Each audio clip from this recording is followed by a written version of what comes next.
comic books, cause I don't wanna look at nothing. This world's too much. I swallowed all I could.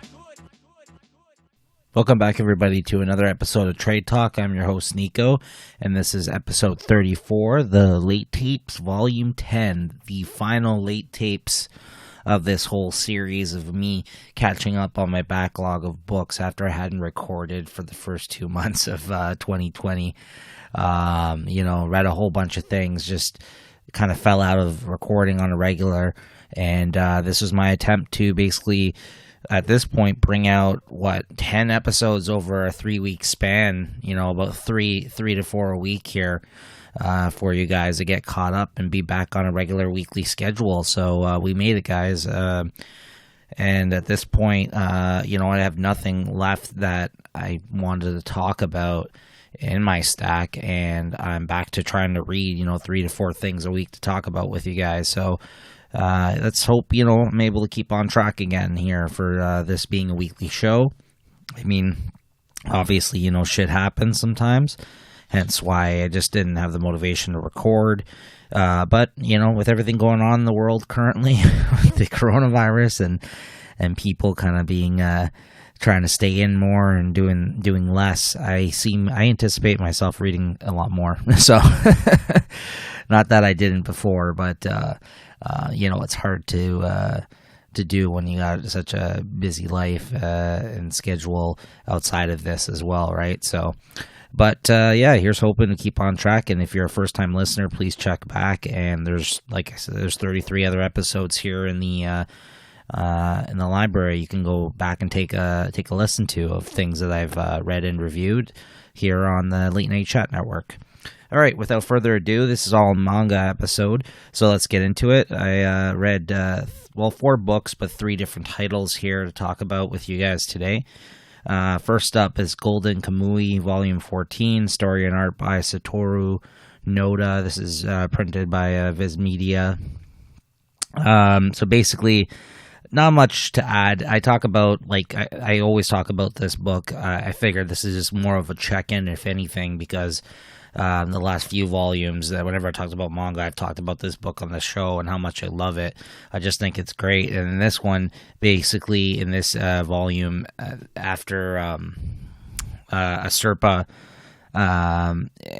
Sugimoto, the immortal Sugimoto, he's been helping Serpa kind of finally come and meet her father, who is in prison, in Abashiri prison, and this is the volume where everything comes to a head, and this whole plan to get into the prison by this group of characters you've been following, as well as the antagonist group of characters that have been following them. They kind of all came together here in this Abashiri prison bust, fucking mission of them busting in, and a lot of different things going on, a lot of different motives happening, a lot of characters. At this point, I will admit, at some points, even though I know all the characters and how they kind of came to be in this one point in time, and the artist does a great job of distinguishing the characters with different characteristics. I must say, no one, I think, ever looks the same, but I think there's just so many characters and so much on the go that even for me, at some points of reading this particular volume, it was a little confusing at times, I gotta admit, just because, again, it's just hard to remember everybody's motivation of being there at this time, and who's on the good side and who's on the bad side, because there's a lot of people flipping sides in this book as well. Even Sugimoto meets this guy who's basically been an enemy this whole time in this volume, but they the way it ends for them, they both kind of go on their way at the end of this interaction, and deals are made, and he got kind of fucked over in a way, and he got fucked up quite a bit in this volume during this prison riot. So it it was pretty good. I mean, ultra violent, this particular volume. Like I said, it was just crazy, quick, fun read. This one, everything kind of coming to a head. Sugimoto is a great character. Serpa, like their relationship between those two. There's some bluffs in this about maybe who survived certain attacks that during this whole prison riot that went down.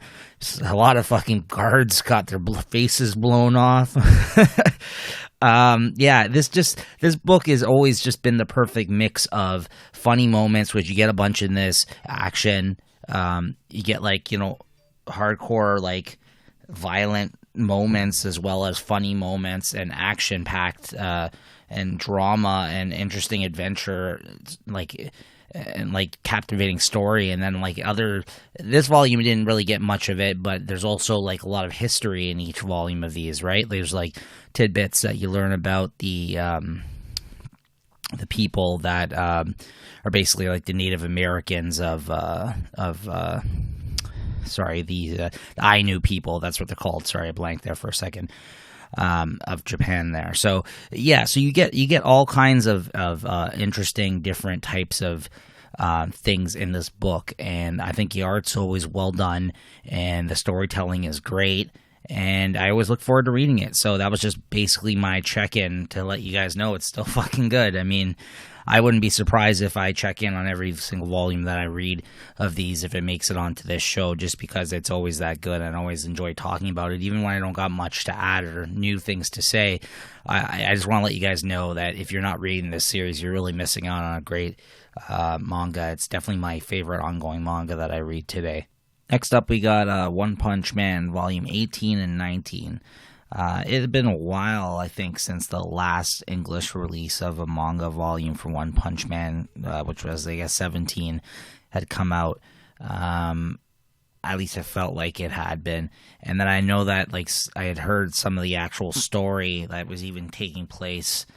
The actual Japan release had slowed down during that whole tournament arc type thing, and maybe it's picked back up now, because before you knew it, I kind of had 2 volumes sitting here because I was a little behind on my reading of manga specifically. And so I read both of these today before recording, and I gotta say it was pretty enjoyable. For a while there, I kind of felt like it was kind of stalled out a bit, like some of the excitement and some of the fun of the story. It definitely had during that tournament kind of arc storyline thing, and then if I can remember correctly, I felt like there was a couple volumes where One Punch Man wasn't really in it as much, and then you kind of followed more of this Garo character and his and the villains and that whole side of the story. They're kind of building that up, and then in these 2 volumes, Garo is in it quite a bit. And you get a bit more of One Punch Man and his usual, funny situational type stuff that they put him through. At least in Volume 18, there was a lot of him in that. And then Volume 19, he was also in it a bit, but it was mostly, again, that one's mostly about Garo and him facing off against the demon kind of bad guy fighters league. As he kind of, he gets attacked by a couple of the bad guys. One's, I think his name's Jack the Ripper, attacks him, and they think he's dead, but then he comes back and he makes his way back to their lair, the Monster Association's hideout, yeah. And then, King the Ripper, not Jack the Ripper, and then some bug guy, and he basically thinks he kills him, but then the Gyro, I don't know if I'm saying his name right, but the big weird eyeball kind of tentacle type creature guy that's a bad guy that's part of the Monster Association, I guess, basically runs runs them in a sense. I guess he's in charge of training them and shit like that. So he's trying to push him to his limit, and for him to become more evil from the encounter essentially, and then for him to have all this anger inside of him, and to be able to step up and push himself past the challenges that are sent his way, hence the sending the King the Ripper guy, who basically almost killed him because it was set up for like him pushing him to his limitations. Like he's basically testing him and hoping that he overcomes this shit, and as a result, he can actually grow like the darkness like inside of him, and for him to basically transform into a monster or someone who's really much more powerful than what he currently is. And that's what the guy the Monster Association dude is trying to set him up for. And then like I know that some of the complaints were like One Punch Man, while it started out as like something that made fun of, like it was, you know, it was like a satire of like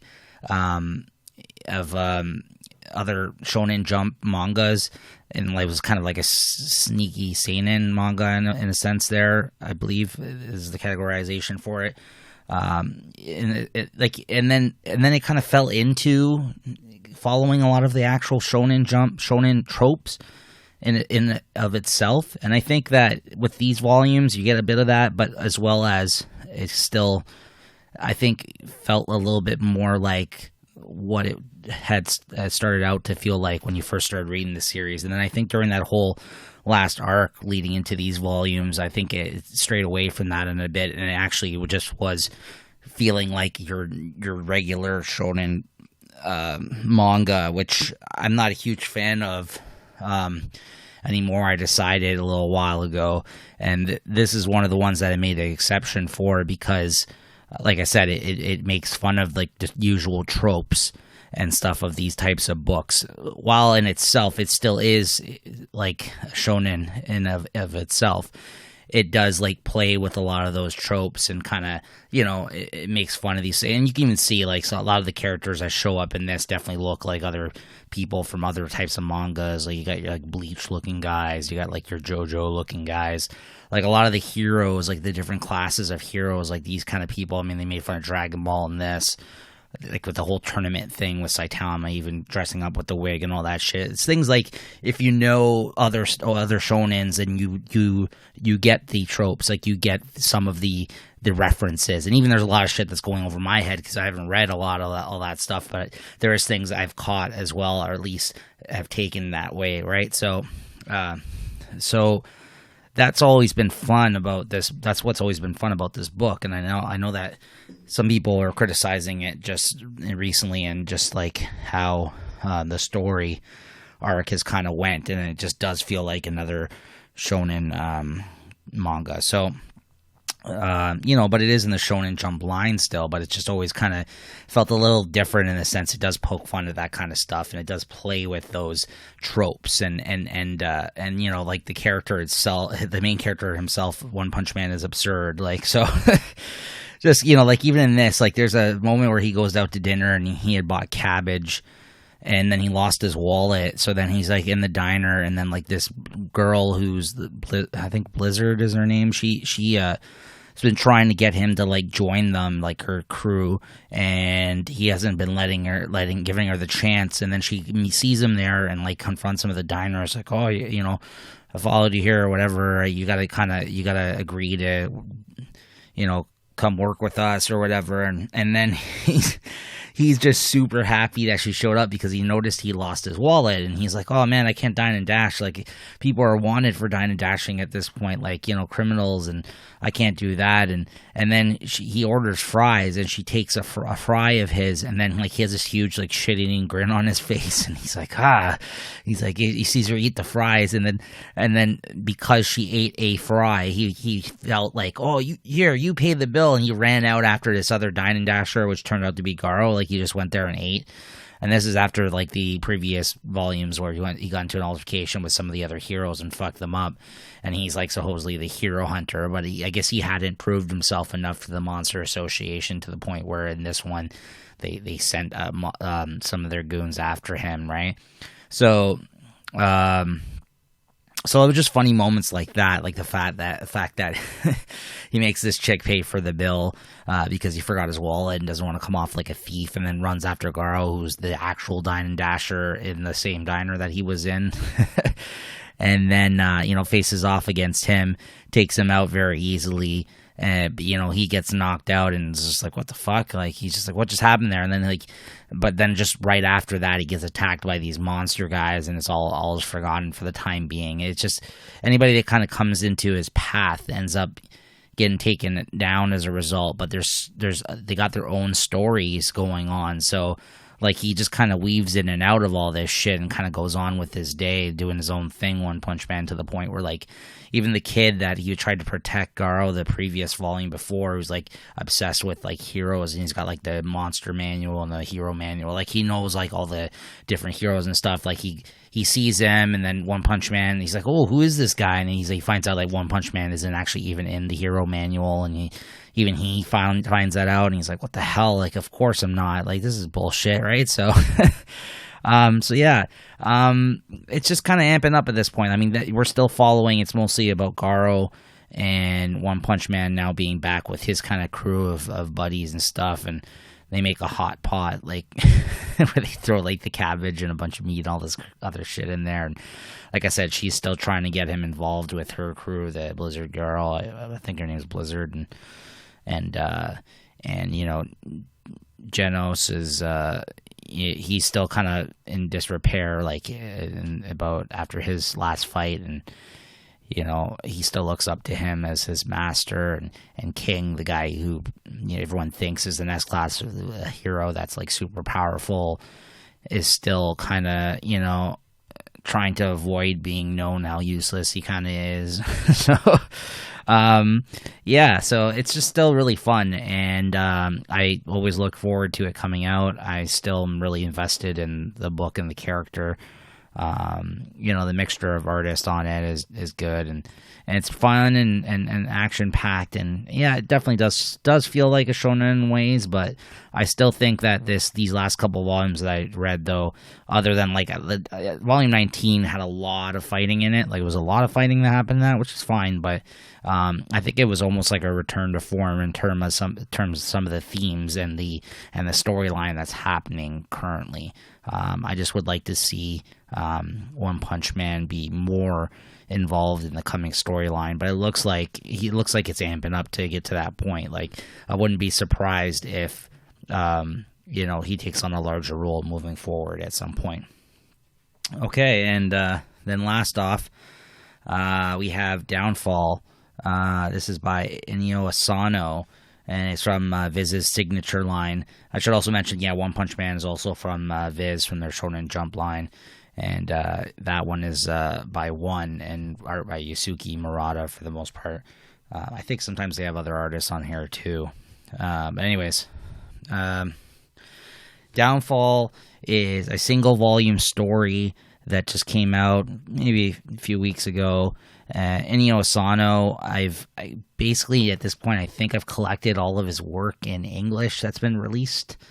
I read some of his Goodnight Pun stuff, and I didn't really understand it at first. I read, I think, the first volume, and it was really weird and really, like, strange and depressing, and that is a theme that's throughout a lot of his work. I find you know, there's definitely some darker themes, depressive looks at things, and I think for some people they don't enjoy that.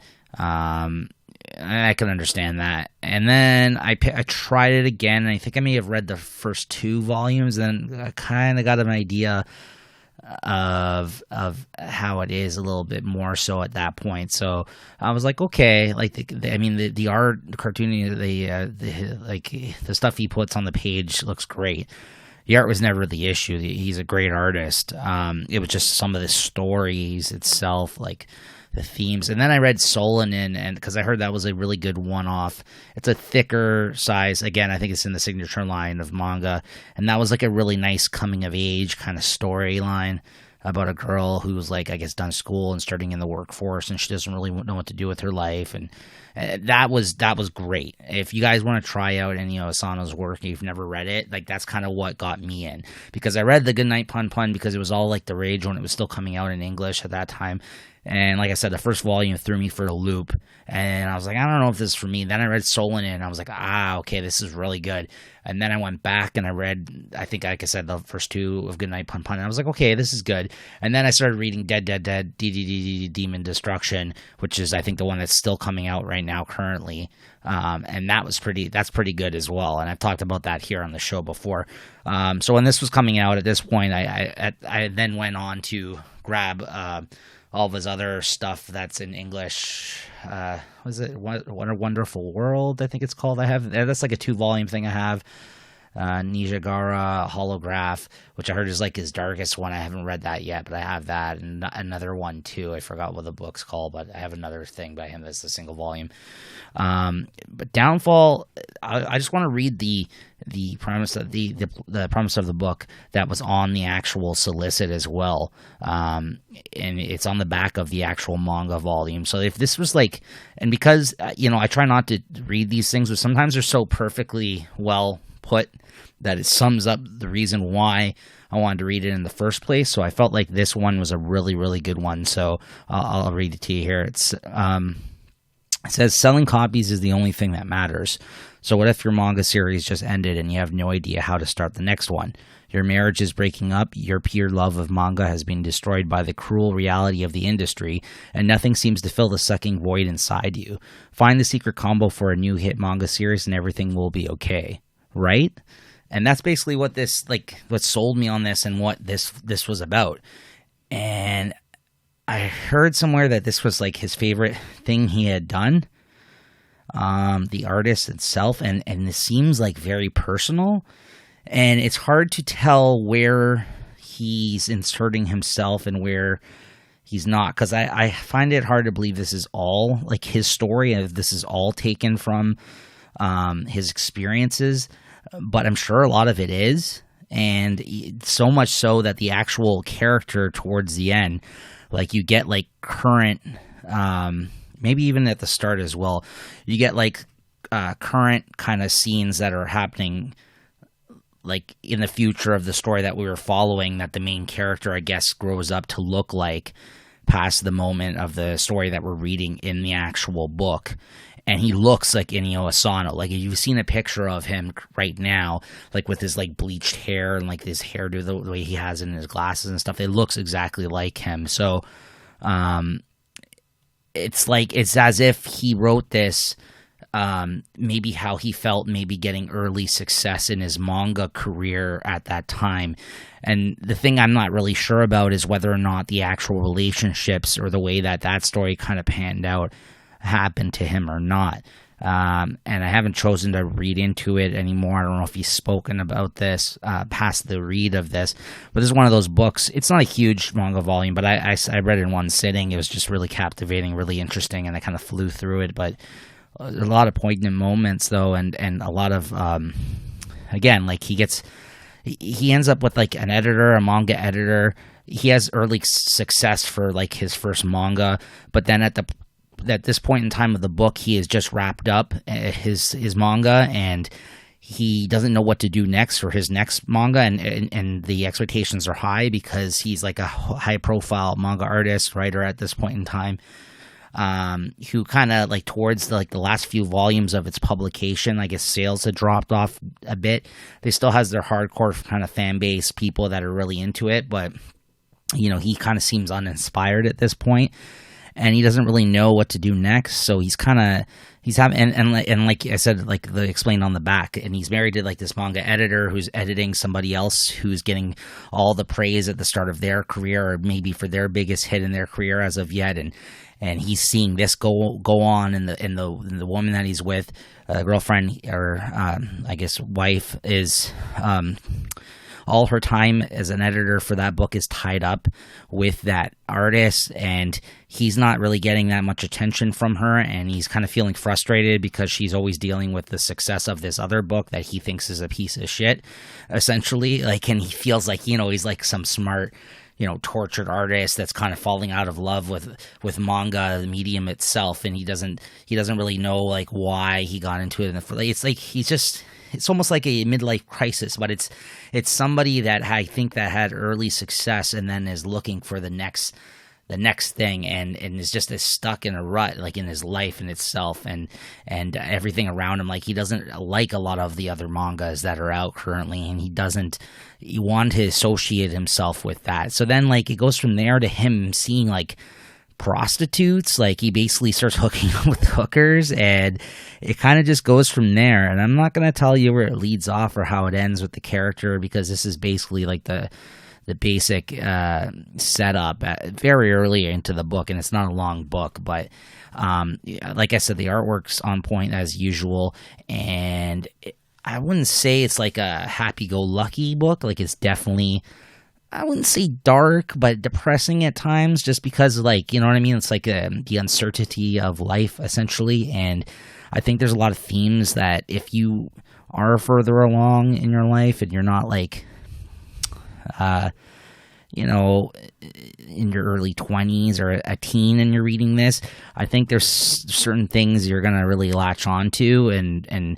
like I said, even to see it from a young perspective too, you can tell like this guy is, definitely he's aged a bit, but it's not even to the point where he is by the end of the story and like the experiences that he had earlier on in his life. Like, he's not super old, but actually he's in his 40s in this. And that's the thing. That's why I don't know, like, it seems like he definitely wrote a character in this book based off maybe some of his feelings toward the industry or his personal experiences in his own life, but it's not 100% him, I don't think. I don't get the impression that Inio Asano was just like, I'm going to write a book about like what happened to me, but the way it intros and ends, like, he is referring to some sort of woman, so it's almost as if he did have some experience with a woman that maybe it didn't work out, maybe early in his career, maybe after finding success, and that he took that and made up this fictional character in this to use as a way to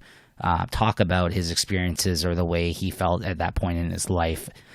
So again, I don't know. It feels like it comes from a real place, though, and it feels like he definitely pulled from some of his personal experiences, but where that starts and where it ends and what is fiction, what isn't there, I don't know. It's hard to say, but that's what makes it interesting, and that's what makes it so compelling to talk about and for you to think on it and even talk. Like, right now, like, I'm enjoying reliving it in my head right now and talking about it, and it's something I could see myself rereading at some point. So, and what's nice about it is just one volume, right? So it's not a huge commitment. It's definitely a great job on his part. I mean, between this and Solon, and now, like, those are my two favorite things he's done. The Dead Demon DDD Destruction, that one's a little bit more out there and kind of, trying to do different things than this book is, or Solon did. But I like these more personal looks of one person's life compared to these kind of wackier looks at things like Goodnight Pun Pun and the Dead Demon Destruction, DDD, whatever it's called. Sorry, but yes, Downfall. Definitely check it out, guys.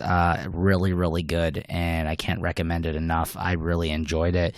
And it's nice because it's actually about somebody working in this industry. It's very like meta in that sense. Like, it's a manga about a manga artist drawn by one who, like I said, the situations feel very real and that it came from a very real place. So can't recommend it enough.